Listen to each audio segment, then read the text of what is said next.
વધુ એક નિર્ણયની તો તલાટીને શ્વાન પકડવાની કામગીરીમાંથી આખરે મુક્તિ આપવામાં આવી છે। વિકાસ કમિશનરે આ બાબતે એક પરિપત્ર કર્યો છે। અગાઉ શ્વાન પકડવાની સૂચનાનો પત્ર થતા તેનો વિરોધ થયો હતો અને જે બાદ આ મોટો નિર્ણય લેવામાં આવ્યો છે। વિકાસ કમિશનરે આ મહત્વનો પરિપત્ર કર્યો છે। તલાટીઓને હવે શ્વાન પકડવાની કામગીરીમાંથી મુક્તિ અપાય છે। વધુ વિગતો લઈશું સંવાદદાતા હિતલ પારેખ આપણી સાથે ફોન લાઈનથી જોડાઈ ગયા છે। હિતલ, તલાટીઓને મોટી રાહત આપતો નિર્ણય, આખરે આ નિર્ણય કેમ લેવો પડ્યો? જી ચોક્કસ એવું કહી શકાય કે સુપ્રીમ કોર્ટના આદેશ બાદ રાજ્યના પંચાયત વિભાગ દ્વારા આ પ્રકારનો નિર્ણય લેવાયો હતો અને ક્યાંક ને ક્યાંક તલાટીઓને પરિપત્ર કરીને તલાટીઓને કૂતરા પકડવાની કામગીરી સોંપવામાં આવી હતી।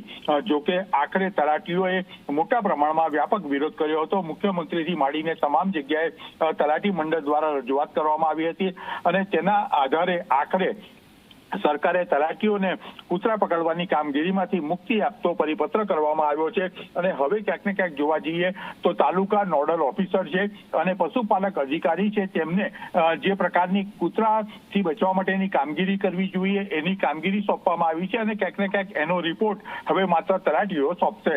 જી હિતલ, આભાર આપનો માહિતી આપવા બદલ। તો આ મહત્વનો નિર્ણય, તલાટીઓને શ્વાન પકડવાની કામગીરીમાંથી મુક્તિ આપવામાં આવી છે।